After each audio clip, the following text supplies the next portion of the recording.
what I realized in life is there was always a bet that I could bet on that would work, and it was me. And I didn't know I knew that, but I can look back and say, oh yeah, everything that you've ever did, yeah, you made some messes along the way, but you always found a way. Most people, they don't know what they want. They only talk about what they don't want. Thoughts create our life. What you think you will create.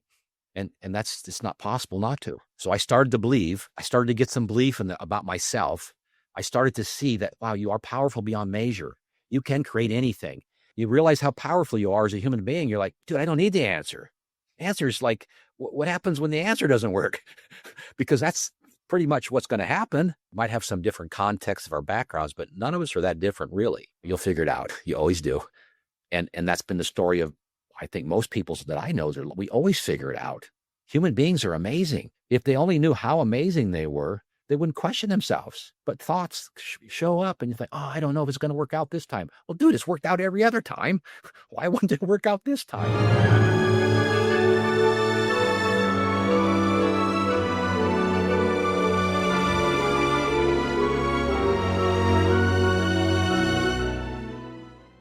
Welcome back, everyone, to the Smarter Not Harder podcast. I'm your host today, Boomer Anderson.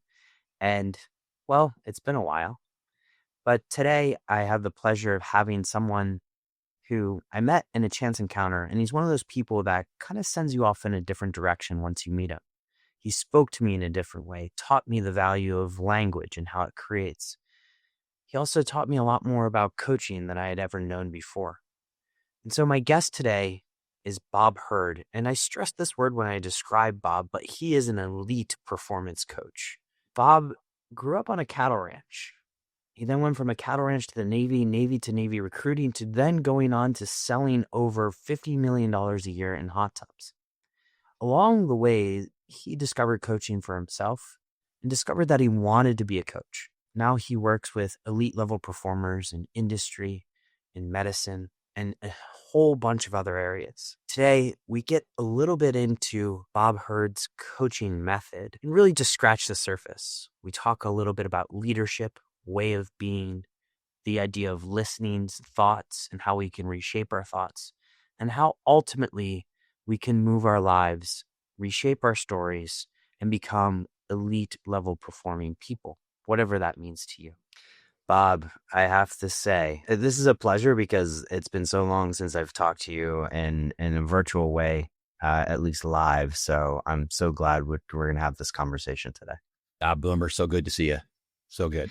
The first time I met you to today, I tell you, look so alive. But and that's not common. I say that in an acknowledgement to you and the work that you do. You know, I remember when I met you, I swear you look like you're 18 years old today.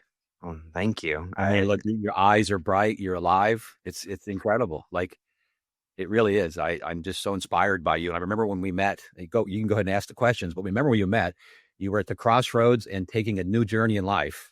Yeah. And you're searching. And from that day till today, what you've created in your life is so inspiring. Bob, you changed your whole life, man. like it's incredible. So yeah, it's good to see you. It's good to see you too. And aside from making me blush to start this podcast, you went down an interesting road there, and it kind of highlights how we met. And we met Tampa Bay at an event called Health Experts Alliance. And I remember we happened to just bump into each other with another mutual friend, John.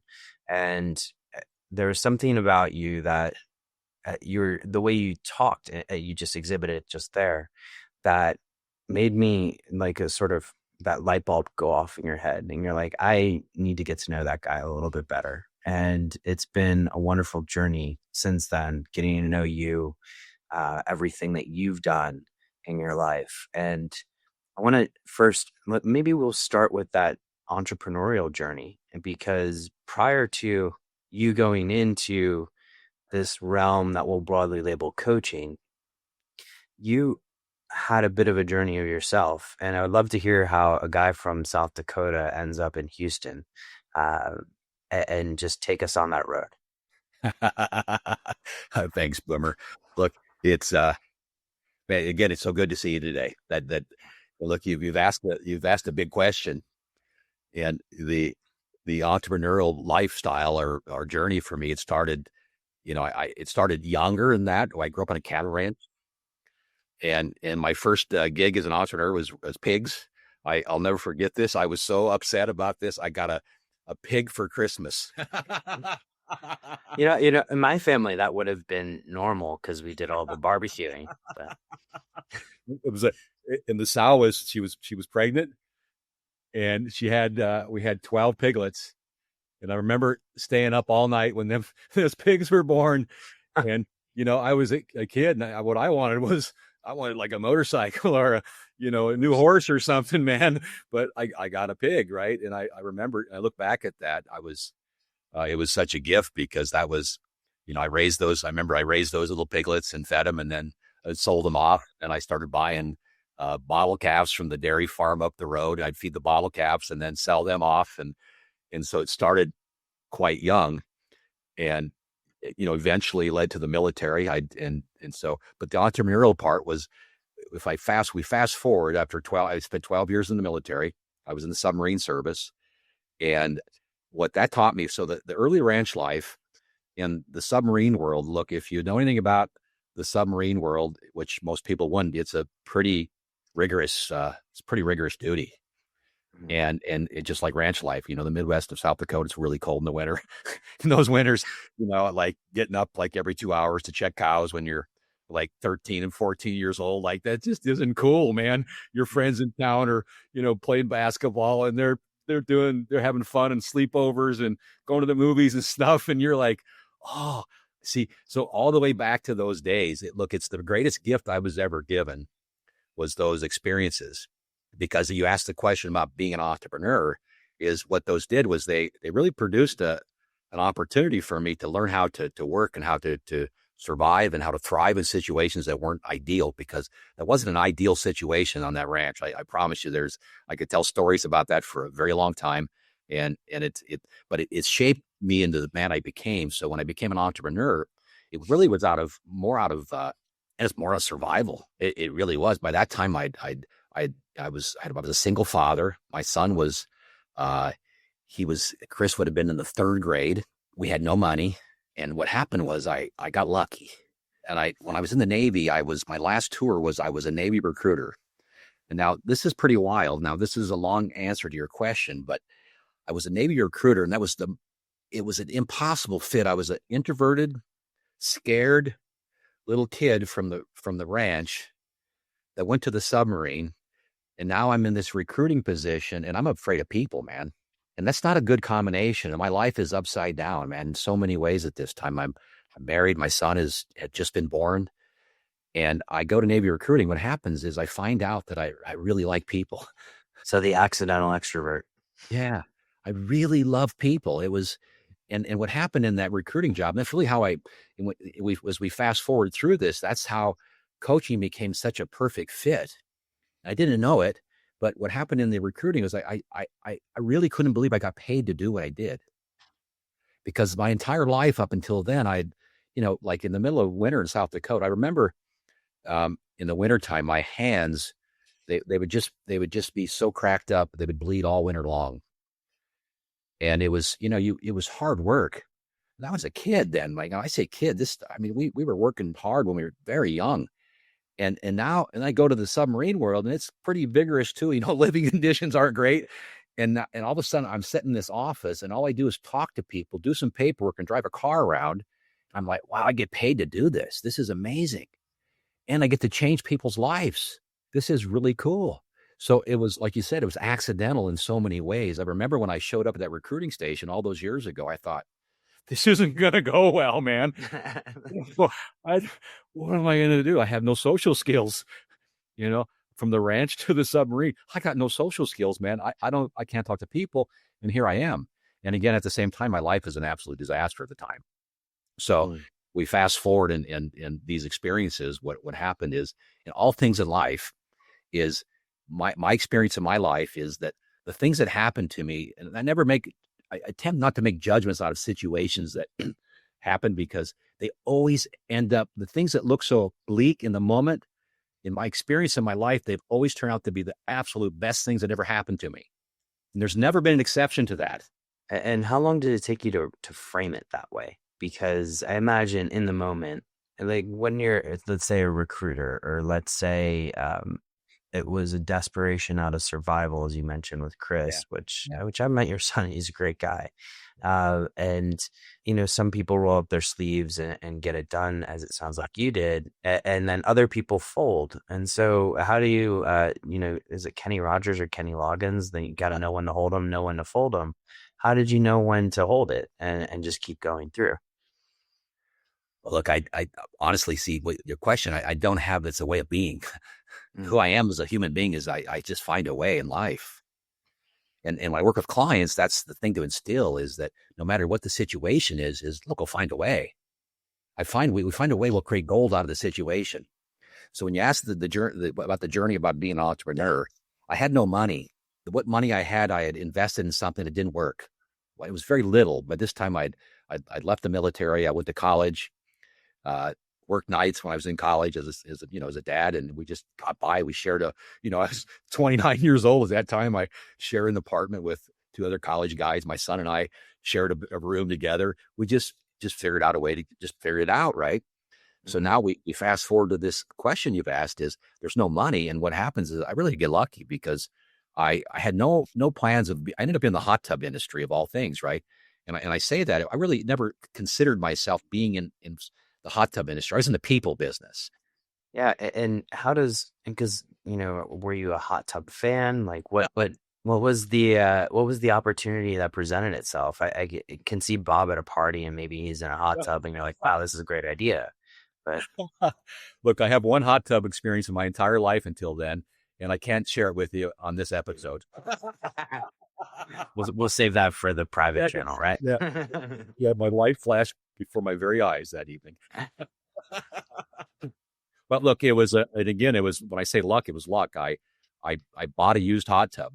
I don't know what I was going to do with it. I guess I thought I was going to make some money on it or something. I guess in my mind, I thought it sounded like a sexy thing to do to sell hot tubs. I guess. And what it really happened was, I mean, to shorten it up, I had no money, and what I got fortunate is I sold enough hot tubs off brochures, and I took money out of my son's bank account. He was in fourth grade at this time. And we went to a county fair. So I had 6 hot tubs. I took money out of Chris's account to buy the electrical cable because you got to buy the safety cable to be able to run a hot tub, in a private place. And this stuff was kind of expensive, right? At the time, Yeah. I get this money, I wire a hot tub, I put water in. I know nothing about hot tubs. I know nothing about selling hot tubs. I go there and I sell enough hot tubs to, take off in the business. Wow. And it just evolved from there. And over the course of 25 years, we created a business, we created a life. We over time, I suppose we did like $50+ million in sales in that time Wow. from nothing. So in the whole time and again, you as a human being, I think your question about knowing when to hold them, when to fold them. Well, yeah, I don't know the answer to that. I know that what I realized in life is there was always a bet that I could bet on that would work, and it was me. And I didn't know I knew that, but I can look back and say, oh yeah, everything that you've ever did, yeah, you made some messes along the way, but you always found a way. So that on you at some point, I'm imagining, because at least in my experience, you eventually encountered the coach and the coach role, right? And it's sort of at some point you said, maybe I need somebody to help me Yeah. avoid these messes, or maybe not, maybe a reframe, steer through these messes. Yeah. And how does the coaching aspect come into this journey? Because going from, I mean, you sold a lot of hot tubs, right? And you had a nationwide, I understand, a nationwide business. We had just a couple. We actually had a store in Houston for a period of time, and then South Dakota. Yeah. But you were selling, Yeah, we correct did me if good. I'm wrong here, Yeah. all around the country. Yeah. And so when did the coach enter the picture? Yeah. So look, when in 2000, when I was in the recruiting world, I had some challenges and got myself into a few jams during that time that, really were wake up calls.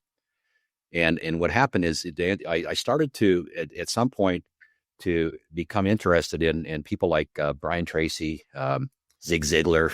I was attempting to learn how to. Again, I don't have any skills around communicating with people. I'm this ranch kid. I'm looking to develop myself in some ways. So I'm at that time, of course, they're cassette tapes. so, I, so I think there are cassette tapes when I encountered Zig Ziglar too. So so I'm listening to cassette tapes, and it's like as I move along in business, what happens is my son, after he gets out of college, decides that he wants to come to the business and work, at which I was, I mean, it was just a beautiful blessing. Like I got to spend 9 years with my son after in his adult life. I mean, like what a blessing. Now I didn't always see it that way, and that's on me.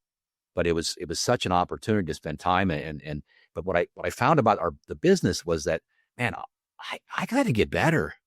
See, I was a really good salesperson, but I wasn't a great business person, and I wasn't as good a leader as I knew I could be, because I had the instinct to survive, but sometimes that gets messy because you hurt people's feelings. You're not as kind as you could be.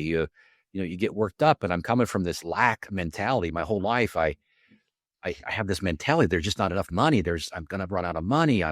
This running inside of me. I remember I had an incident when I was in the ninth grade, and I always knew we were poor, and and early in my life, for sure, we were poor, and I remember stories where, sometimes we lived in South Dakota and it was cold, and we lived in this little trailer house, and there were 6 of us, and it was 12 by 50. And I remember asking my mom when I was a adult, I said, I don't remember a whole lot about that place other than it wasn't very big. And sometimes it was really cold. I can imagine South Dakota in the winter. Yeah. Well, she said, yes, that's true. And sometimes we had enough money to have the lights on and not the heat on, and vice versa. So, it's the middle of winter. You don't have the heat on. It's, the wind goes right through those old trailers, man. It's like, and so I had this thing inside of me, Boomer, that I just, coming from this lack of mentality, and I didn't know it. See, I say these things, and you think about coaching is people, we have blind spots we don't know we have. We don't know they exist even. And so I'm running this in the background. There's something running everyone. And so what happened in the coaching world, I read a book, an E-Myth book by Chuck Gerber. And this book was about processes. And I thought, if I could just put better processes in my business, it would be helpful. So I read this book, and at the back of the book, they had a coaching program. I thought, geez, that's what I need. I need someone to, and so the coach's name was Rich, and I worked with Rich for a period of time. I had 6 months or a year, or whatever it was. And all we did was work on processes. And see, listen to what I'm saying is, because processes, we're taught in our world that if you had more information, you would do better. Yeah. That's not my experience. Now, I did a little bit better, marginally better, but nothing like what was possible. So I go through this, I create all these processes, but see, who I'm being is still the same guy. Who I'm being there's a lack of who I'm being is impatient. And so behind the leader is still the same hardware, so to speak. The same operating system is still running. So the processes, yes, they were helpful, but not as helpful as they could be. So what happened after this, I finished with Rich, and I find myself in a Tony Robbins seminar. And it was an extraordinary experience. I'll never forget this, because I went with some colleagues in the hot tub industry. What happened was Tim called me on a Tuesday or a Wednesday, and he says, Bob, what are you doing this weekend? Well, look, if you knew me at this time, the only thing I was ever doing was working. Like, I worked 7 days a week, 12, 14, 16 hours a day. I didn't know any different, Boomer. I just didn't know people had different lives. It didn't even make sense to me that it wouldn't be this way. And Tim says, well, I said, why do you ask? He says, well, we're going to this Tony Robbins event in Chicago this weekend. I said, well, Tim, that's like, I'd have to leave tomorrow. I can't do that. And I hung up, and I go back to I was in the car at the time. I go back to my desk, and I sit in front of the computer, and something happened. I mean, there was a couple of these things that happened along this journey, but at this moment, what I thought was, dude, you don't have a life. Like, you can't leave your business for 4 years or for 4 days. You can't leave for 4 days, man. Like, you don't have a life. And so I booked a ticket and I went. And what happened, I'll never forget this. We pull in and I said, Tim, I know when we get here, they're going to be selling all kinds of stuff. Don't let me buy anything. So my question, of course, is how much did you buy? Well, look, I spent the next 2 years as a platinum partner in the Tony Robbins world. Yeah. So I went all in, and I was there like, I think the second day, and I thought, dude, I'm in, man. Would you characterize that moment as the moment you broke the lack mentality, or were there other moments along the way? I bring this up because a lack mentality, I think most people struggle with this, even people that have money, right? There's always the greed is good thing, right? And was there any sort of moment or trick or tip or something that maybe Tony gave? I don't know if that kind of flipped that lack mentality on its head. Yeah, look, that's a process, man. That's a great question. You ask such good questions. I'll do my best to answer is look, again, it's a way of being. Like when I say way of being is everything we do, it starts with who we be first. If I'm being scarce, I'll produce evidence that there's a reason to be that way. I'll actually create the scarcity. So I'll back up a little bit. Before that phone call that day, and I went to the Tony Robbins world, I had a realization. I was at a board meeting, and I had this realization in this moment, and I don't know where it came from. And it was really the key because it was in that same time period. And I was with these people I'd known for a long time, the top people in the industry. And I remember this night we were just at dinner, man. There was like 20 of us. And I look around and something inside of me, I had a spark inside of me. And that spark was, dude, you got to find a new environment, man. These guys are great, but you got more. See, you got more. It's not like you're better than anybody else. See, it's not a comparison. It's just you got more, Bob. And so these little voices, they kept popping up inside of me, Boomer, that, dude, there's more. Not that it's like I'm better, but no, you have more than yes, you're at the top of your game. I look at like recruiting. I succeeded, quite easily in that. I didn't know it. I thought, man, I'm a real dude. Look at me go. Well, the competition wasn't very high. Yeah. And so as you move along and you raise the stakes, so to speak, you get more out of yourself. You become more fulfilled.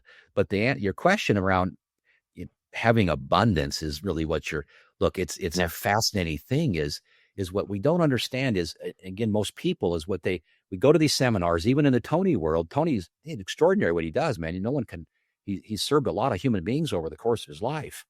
Mm-hmm. But if you don't go in and readjust the hardware where you're coming from, it doesn't matter what you go do. It doesn't matter because you'll find a way to screw it up. Look, I worked with somebody years ago that made a lot of money, like back in 2015. And I remember the phone call I got was, he's losing the money pretty quickly. He was finding ways to lose it.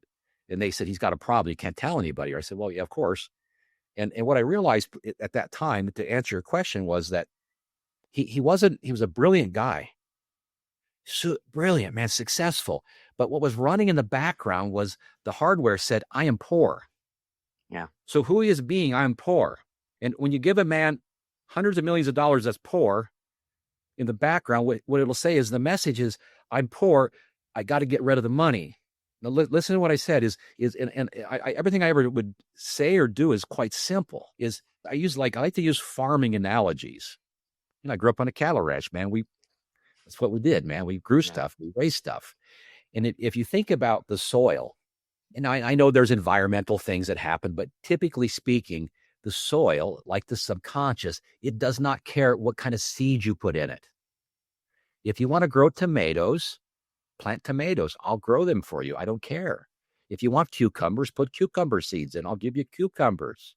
The subconscious is like that. So you program that there's a shortage. You'll prove that it's short, like there's not enough.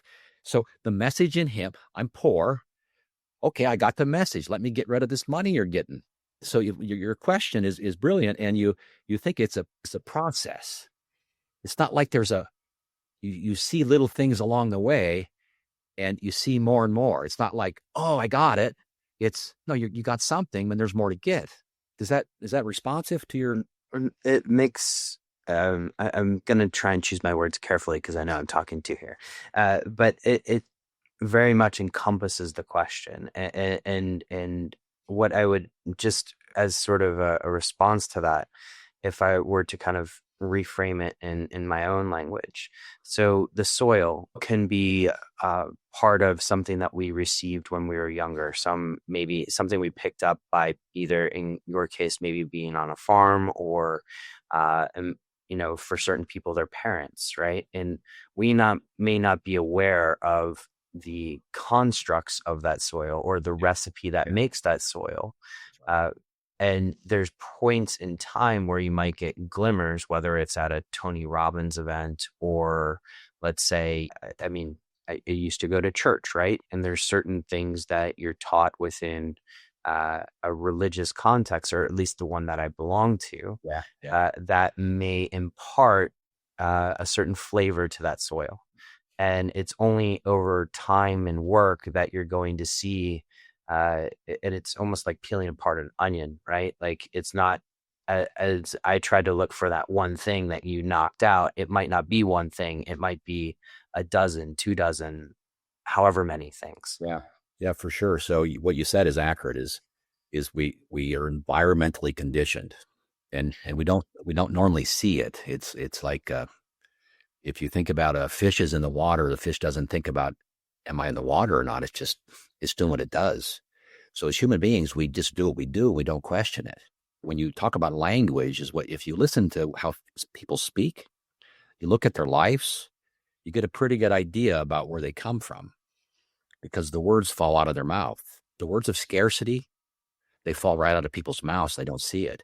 You said something a few minutes ago, and it's very accurate. There's a lot of really wealthy people with a lot of zeros in their bank account that are very poor. They're still in fear. They can't spend it. And if you can't spend it, it's not worth much. That's the only reason that I can see to have money is to have experiences, Mm-hmm. to enjoy life and to experience life. It's what's the purpose? To help other people experience life. What other reason is there to have it? If I'm just stacking it up in the corner, what's the point? I love that you didn't say legacy there too. And it's That's one of those. It sounds cool. It does, but you don't take as far as I know, legacy doesn't follow you beyond the grave, or at least you don't get a picture of it. Yeah, I believe that.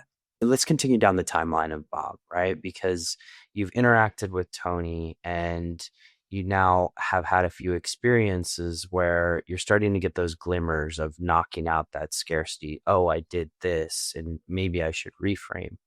At what point did it become apparent to you that, using your language that you just said, the giving back component, you've had this set of experiences in life, and now you want to give back in the form of coaching? When did you realize that you had the gift? Because I do think it is a gift that not everybody has, to be able to coach and provide metaphors to people that allow them to knock out that element of scarcity. Yeah, look, that started to happen in the Tony Robbins world. I had experiences I worked with in the Tony world. I worked with coaches there. And there's so many, you use the peeling things back, Boomer. There's so many events that happen along the way. But I got that glimmer of, wow, I'd like to coach. And that was, around 2012 or 13. And by this time I'd continued to work with coaches. I've worked with a coach for a number of years. And you just keep learning. See, you keep learning. And what is, and most people won't address this, and we'll get there, is the only thing that's important, again, is a foundation. See, in most of these worlds, the coaching world that I started in, the E-Myth world, they serve me. The Tony world served me. Tony world was the beginning of an opening up of Bob. I started to recognize that I was a powerful human being, and all I knew about myself at that point was I was full of doubt. I was riddled with shame. I knew there was something wrong with me, and I didn't always know all this stuff was running the background, but I know today that's what was running the background. And so it was a beginning. But one of the things that most of these things they do, they give people answers. They give you formulas like books. I love to read books. But when a person can get beyond needing an answer, then they have access to create anything. You realize how powerful you are as a human being. You're like, dude, I don't need the answer. The answer is like, what happens when the answer doesn't work? Because that's pretty much what's going to happen. You know that you're a CEO of a business, and look, you got a goal, you got a plan, and I promise it's not a straight line, and you change them often. Like that's in its life, we just deal with what's in front of us. So as we progress through this, what happens is I start to, I promise you, I got lucky. So lucky. I was introduced, stumbled on, whatever the case may be, with some really exceptional human beings that I was been able to learn from and learn mostly about me. Been learned more about what's going on inside of this man over here. And what that does, you're right, it helps you see others more easily, because none of us are that different. We might have some different contexts of our backgrounds, but none of us are that different, really. So as we move through this, I get this glimmer of like, I want to coach. I mean, it was kind of just a dream. Then I found we moved to Houston. I just emptied a closet that way. I moved offices here about 2 months ago, and I was going through these boxes, and I found some of my old Tony Robbins journals. And back then I was creating a document at that time. And every morning I wrote down like 15 things 10 times. They're I am statements. Mm-hmm. And the beautiful thing was I found that I reading through this stuff, and I found, wow, everything that I've wrote then has happened. And I know that when I wrote them, my ego said, that's not possible. That's not possible. And see, that's what most people goes on in people's minds at that time. At that time, when I started writing that, just for one example, I was unhealthy. See, we have that in common. I know a little bit about your story. There was a time that you weren't as healthy as you are today, and you've gotten a handle on that. You've made it a priority, and it's what's driven you to do what you do today, is I'm going to guess. It's like shaped your entire existence of living is being healthy. And so that's what's happened in my world. That's about coaching, is my entire life has been shaped around who I can become. And I was writing at that time, at one point, I was 265 pounds. Wow. What? I didn't know that. That caught me off guard. Okay. Okay. So I can't picture you as 265 pounds. I can't either, because you're looking at a different human being, not just, it's just like, and see what I know today, what people don't recognize is, if you see the photo, it's not about the weight that's on this man. That tells you about what's going on in the background. That's all. That's just what's happening in the background. And so I go back to that journal. At that time, I was probably 245 or something. So, I mean, I was making progress, right? And I'd been writing for a very long time, 10 times every day. I am 185 pounds. And the ego is strong, and most people I know, the ego would say, no, what you are is a liar. I seen the scale this morning. See, creation happens in here first, then it shows up out there. And everything on that list I created. Now, I got a lot of help. Like I told you, I got lucky. But see, when you ask the question about coaching in people's lives, is most people, they don't know what they want. They only talk about what they don't want. And all I was doing was every morning I was writing down, actually did it twice a day, did in the morning, did at night. Each thing I wrote down 10 times. And there was a whole list of things. I'm the most sought after performance coach on the planet. There was a list of things. I just kept writing them down. And the ego kept saying, it's not true. See, thoughts create our life. What you think you will create. And that's just not possible not to. So I started to believe. I started to get some belief about myself back in that Tony Robbins world. I started to see that, wow, you are powerful beyond measure. You can create anything. And as an outcome of that, I believe, I started to have people put in my life that helped me create the very thing that I desired. And they just happened to be called coaches. And what I did was, what I've always done is even when I was in the Tony, when I, first became a platinum partner, dude, I didn't have the money. I didn't have the money. I'm like, I guess I'll figure it out. And that's been the case. That was the case many times. I don't have that much money. I can't pay you that kind of money. But it never had that thought. it would come after I said yes. Then I'd think, oh no, you'll figure it out. You always do. And that's been the story of, I think, most people that I know. We always figure it out. Human beings are amazing. If they only knew how amazing they were, they wouldn't question themselves. But thoughts show up and you think, oh, I don't know if it's going to work out this time. Well, dude, it's worked out every other time. Why wouldn't it work out this time? Yeah, I better take a breath. Well, this is getting us to a very fantastic place, or it puts us in a very fantastic place. There's a couple of phrases that you mentioned that for lack of a better term, I'm going to double click on, but I know will take us in a great direction. Something you said there, what you think you will create, and then the power of your thoughts versus I believe. You also hinted at something there that you called the foundation. Yeah. Now, maybe, and we can do this in a context of you or in the context of a client if you want to give an example. How do you break through that surface of thoughts and that manufacturing plant of thoughts, thought generator, if you will, and really get down into that core, that foundation? Because you mentioned one tool, I imagine, in a toolkit of affirmations, but whoever you're seated in front of might need another tool. What does that look like when you're working with somebody?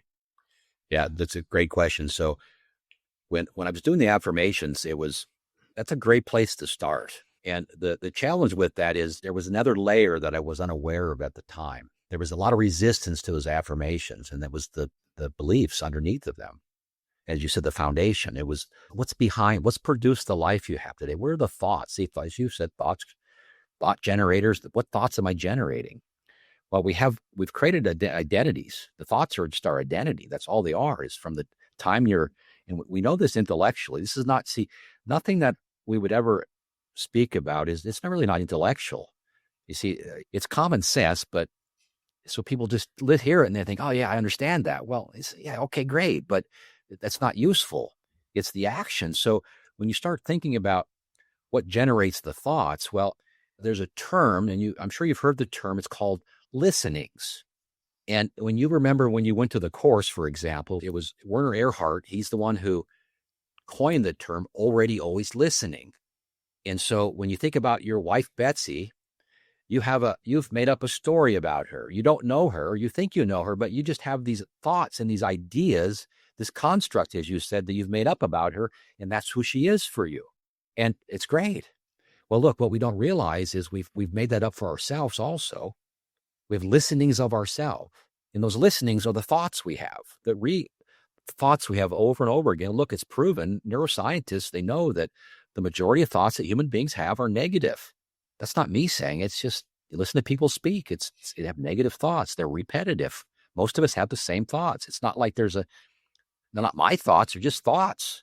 But we attach to thoughts like, oh man, I'm a bad person. I'm having this bad thought. Like, no, it's just a thought. So the foundation really is the thoughts. It's the listenings you are of yourself. So when I say like myself, is my listenings of myself was, and I made this up. No one said this to me, Boomer. The listenings that I was of myself was I am. See, I am are the two most powerful words on the planet. What comes next will create your life. And what I knew, no matter how successful I was in the external world, was I am unwanted. I'm no good. And I made up a story about it that I didn't know I made up. See, I was young and my father disappeared and I knew it was my fault. Nobody said that. I decided that. It had nothing to do with me. All that happened was this guy was in my life and then he wasn't. That's it. Now, people say, well, that's kind of harsh. Well, no, it's true. I made up another story about it. Okay, so those are listenings. See, so we have listenings for the people in our life. We don't hear what they say. We filter through who we think they are. We already know. See, people start to speak. We already know. So we have those for ourselves. So we start to identify the listenings that we have of our own selves. So that scarcity question you asked earlier, that's generated from our listenings. I am that I'm not enough. See, it's just doubt. See, people are riddled with doubt. And I know that for myself, my entire life, I was riddled with doubt. And I tried to compensate for it. And it just didn't help. I when I say it didn't help, it did. What it got me was 265 pounds and really miserable. But if you'd have known me, you wouldn't have known that. You wouldn't have thought that. Mhm. The guy, he's living in this big house, big smile on his face all the time. Oh yeah, he's just great. So the affirmations is the question is a great place to begin. You got to get underneath of it. See, it's like we go back to my analogy of the farming. If I'm going to plant corn, well, I better go out and I better scan the soil. I better make sure the weeds are gone. I better pull the rocks. I better prepare the soil to plant. And if I do that, see, that's the foundation. I'm going to get a really nice crop. And people's lives are like that. They won't go, if you'll go in and identify the listenings that you are of yourself and recreate them, dude, you'll find out that you're unstoppable. Like you'll find out there's nothing on this planet that you can't create. So that you mentioned recreation, right? And so recreation, reframing, Yeah. that repositioning, or I guess rewording of the listening. That's a challenge for many of us, right? Mm-hmm. Because you see, and I have nothing wrong with Tony, as you said, but you see a lot of people that go to his events and they do the affirmations there, but or whatever exercise. I haven't personally worked with Tony, Yeah. but you then leave, you feel great for a few days and then, or a month or whatever, and then the halo kind of drops off. That's right. Reality creation, reality. Well, reality, right? Air quote. But the at some point it transitions back to what they knew before. Those listenings come back. This is where that role of the coach certainly helps, and it sounds like it's helped you a lot. Are there tools that you've seen working with a variety of coaches over the years that, other than affirmations, help continue that for lack of a better word, call it reprogramming of that operating system? Yeah. Great question. So my belief is, and this isn't to disagree with anyone, is affirmations are a good start, but they don't actually work. And they're helpful. They make, and I say don't work, I don't mean they don't make a difference. Of course they make a difference. But if you want to supercharge the affirmation, you better get underneath of the affirmation. And the only way that I know to get underneath the affirmations is to get a pen and a paper out and to start to let the pen flow and be honest about yourself, about your listenings.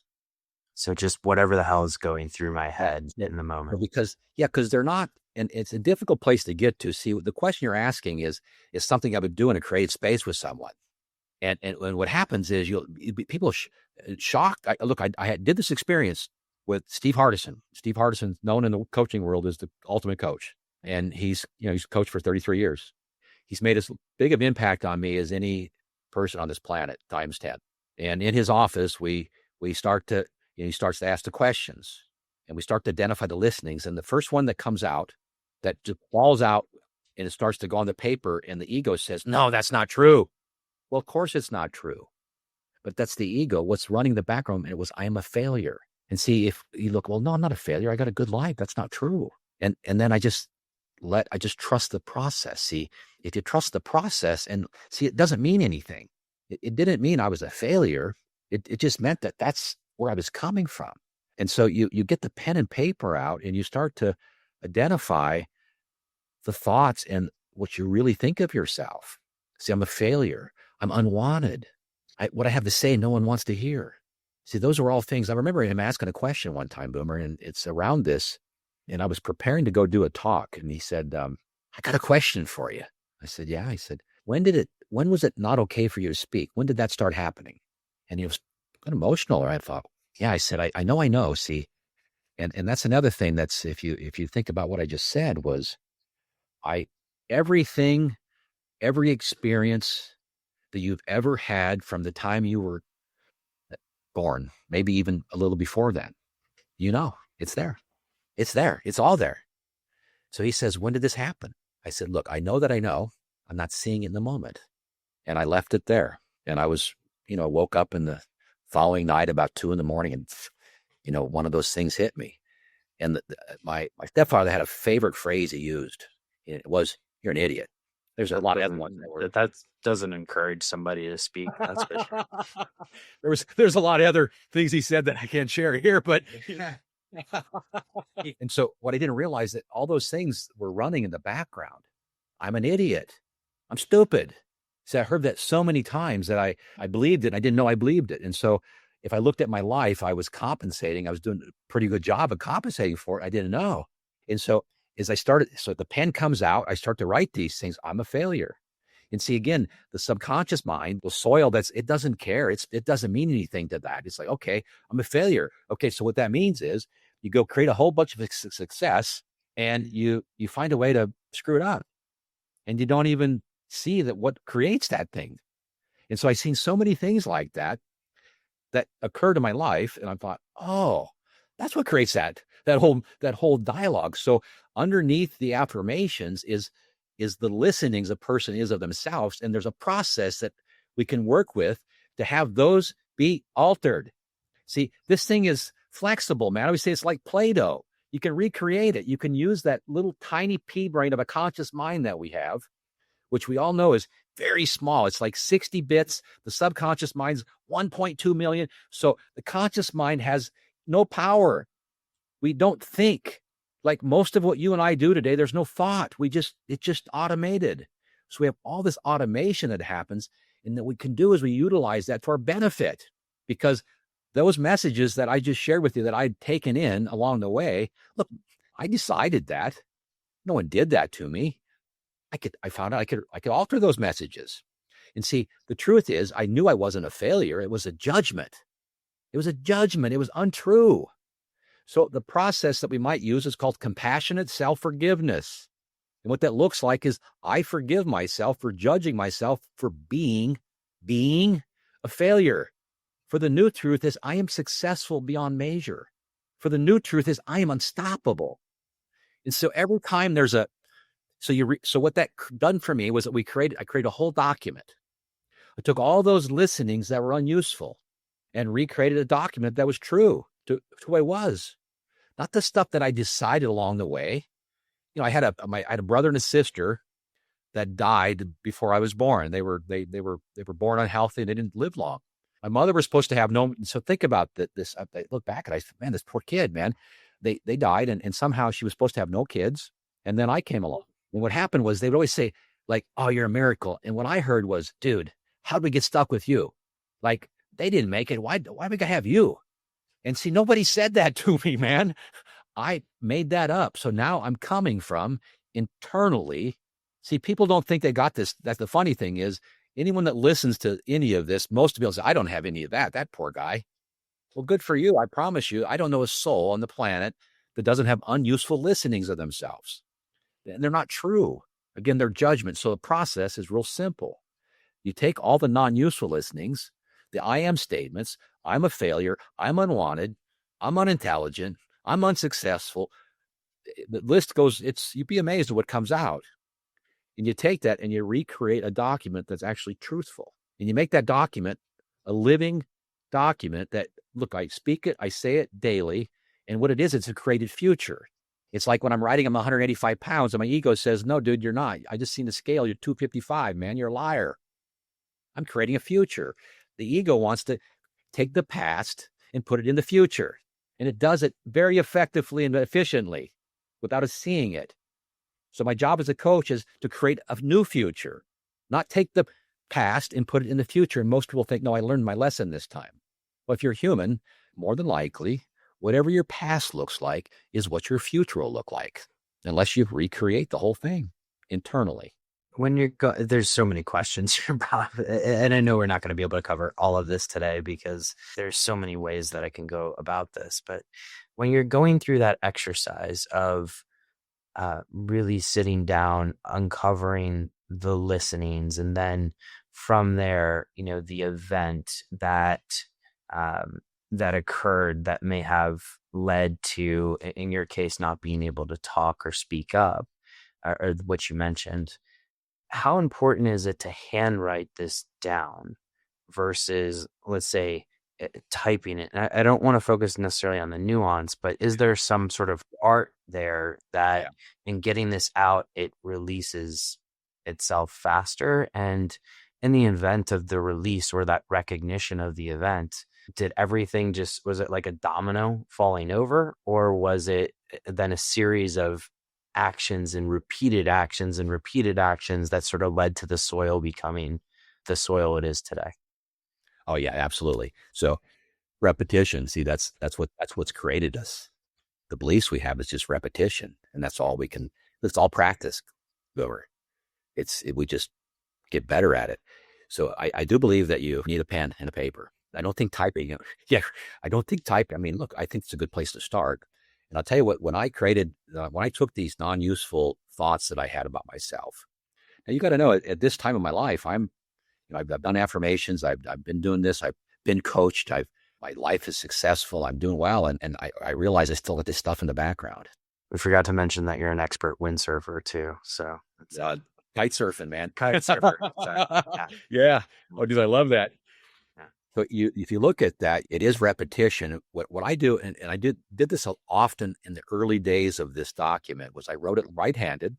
What happens is we start to get in trances. See, what we really are is, and this is, people won't believe that we're asleep, man. Human beings, we're asleep. We don't know we're asleep.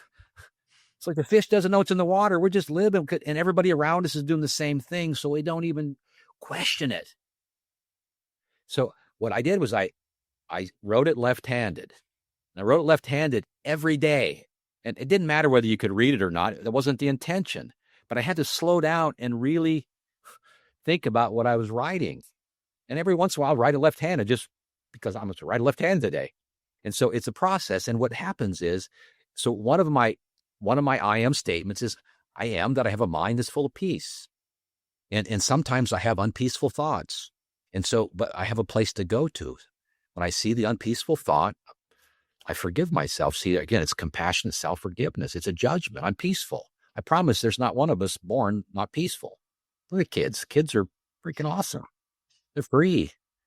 We're born peaceful. So I forgive myself for judging myself for not being peaceful, for being angry, whatever the case is. For the truth is, I am that my mind is full of peace. I have a situation that shows up. I get afraid. The stock market goes straight down.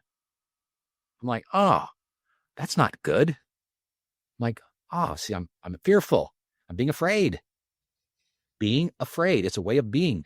Think about being is everything. If I'm being afraid, I'll do fearful things.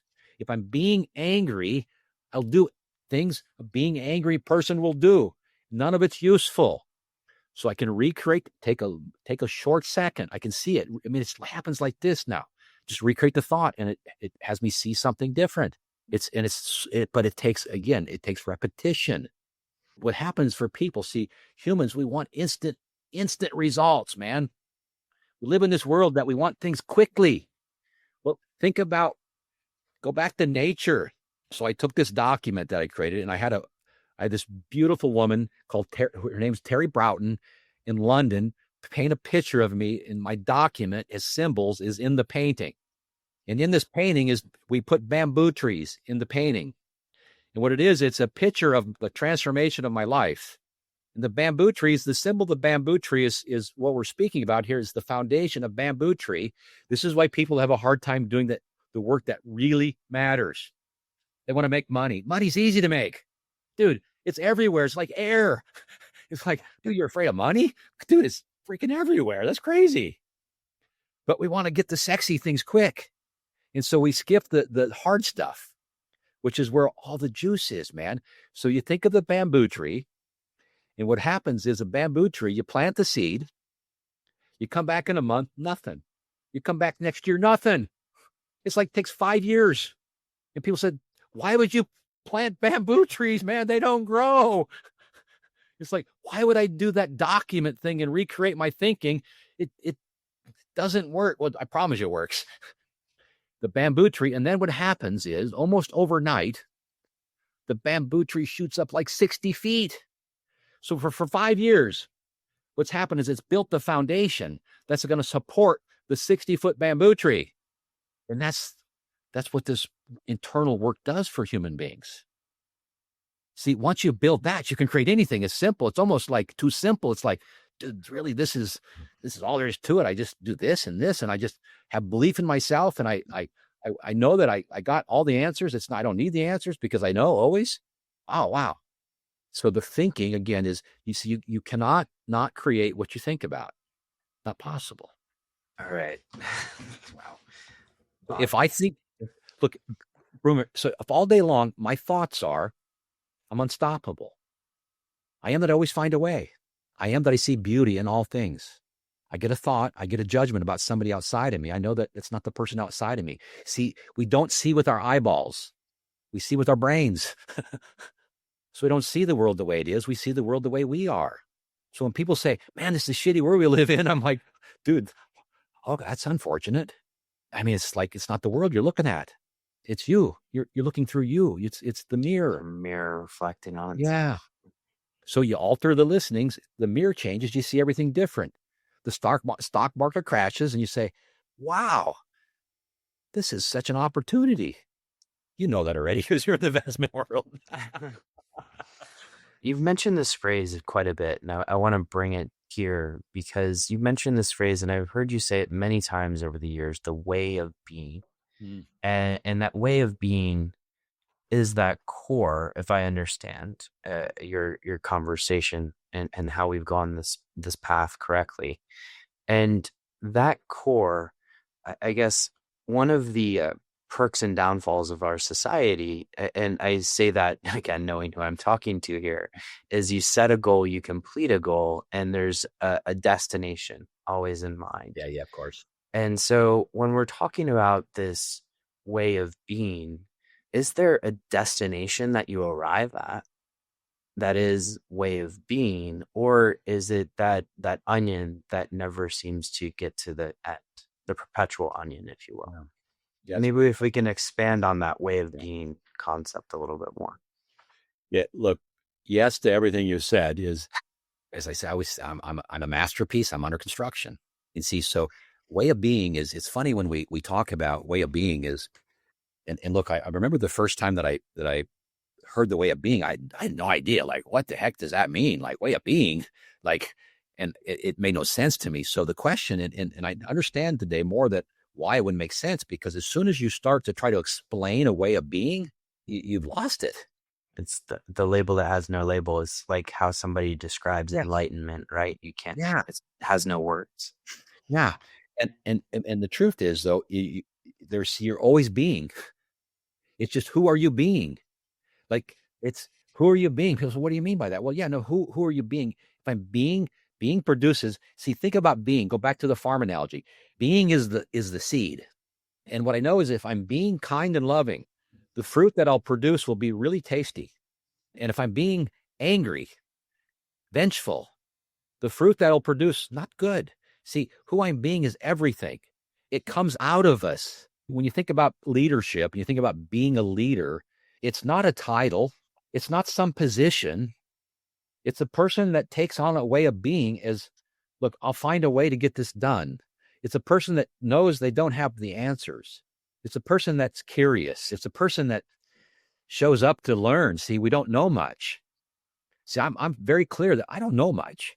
I know just so little, and I'm going to show up that way. And I know that I'll learn so much. So this way of being is, when we go back to the document that I shared with you, that's a created way of being. We can create our way of being. It's not possible. Again, I'm going to say this again. It's not possible not to have a way of being. And all there is in life, it's not about what I get. It's not about what I do. It's about who I'm becoming.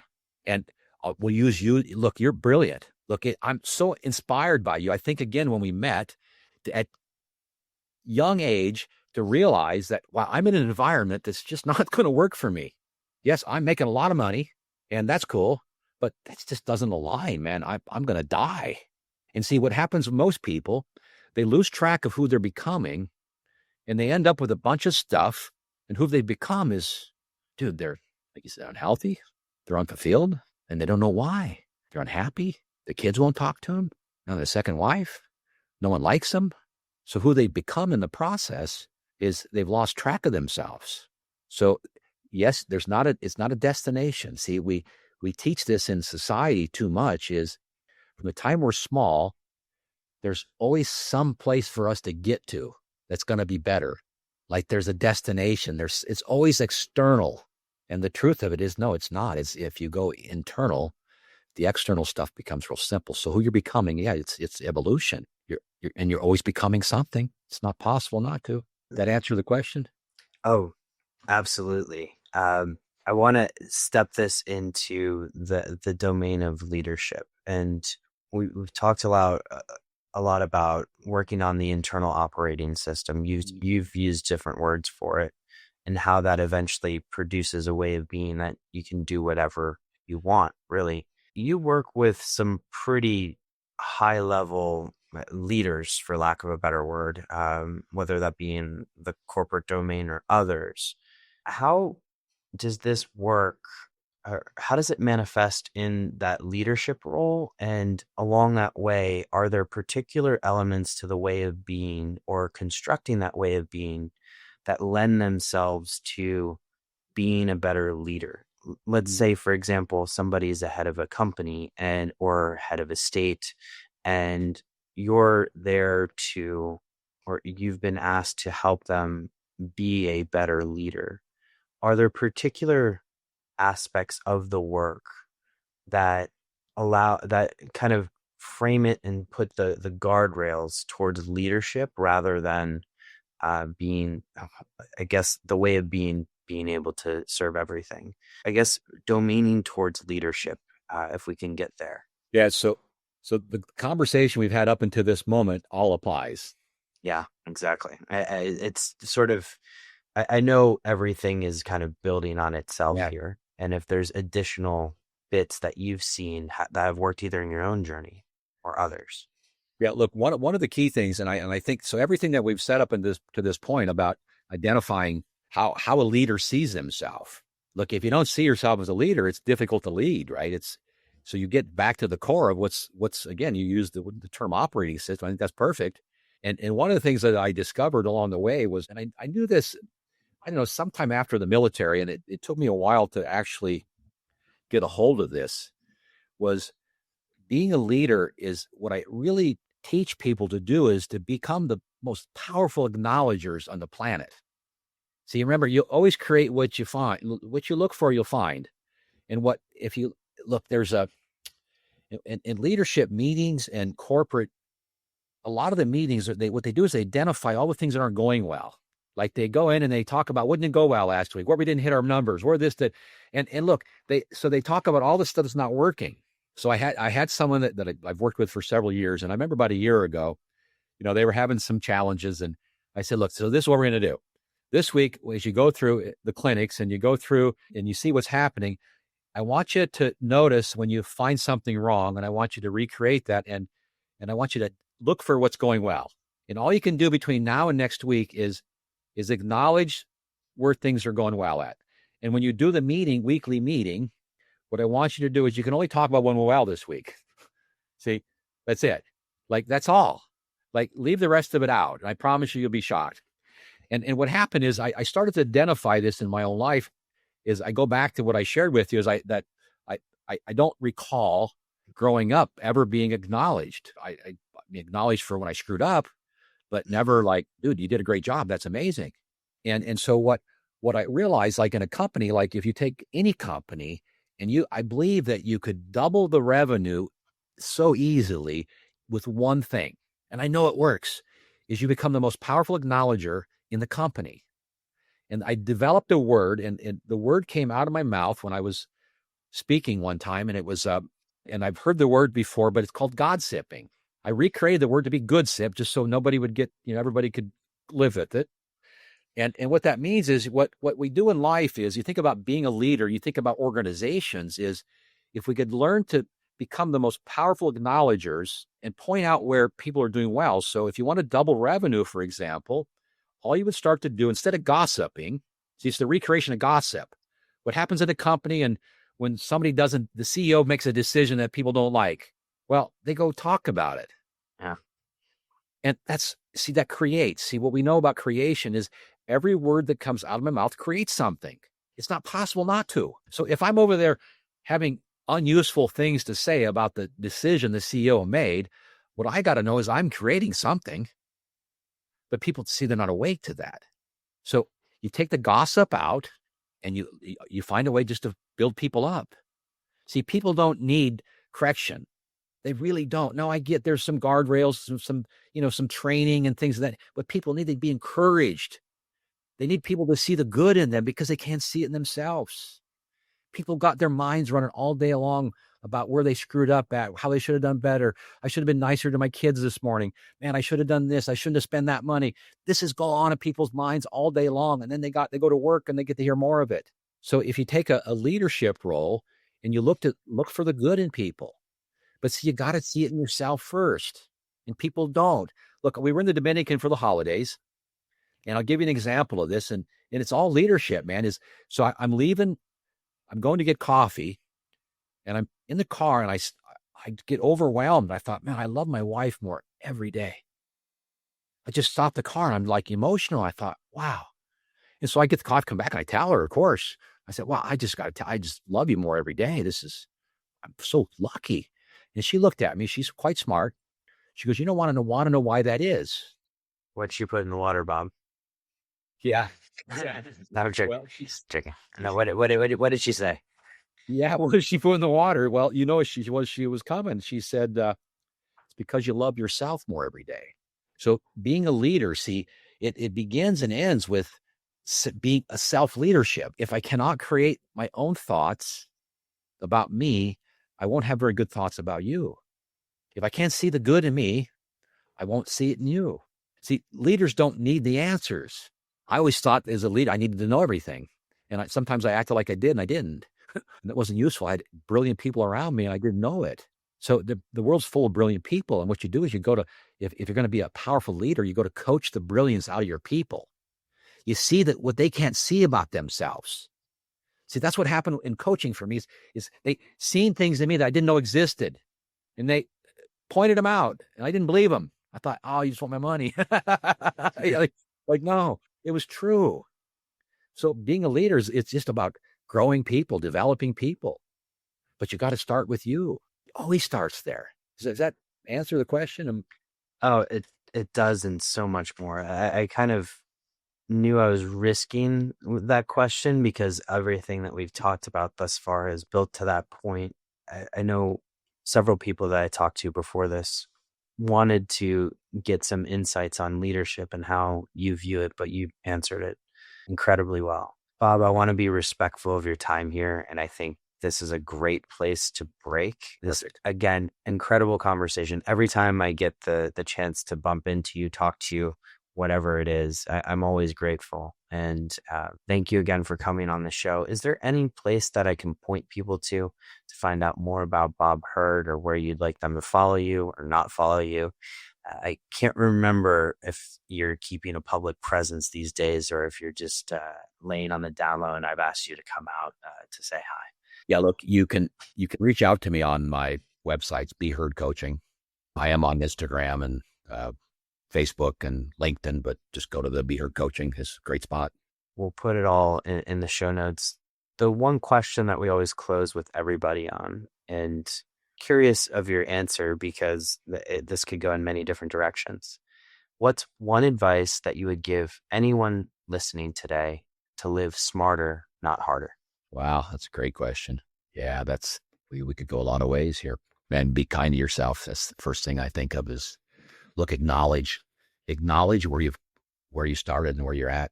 See, it seems so interesting. Human beings, if we just looked at where we came from and where we're at today, we would know how great we are. And smarter, not harder is, I think most times just do less.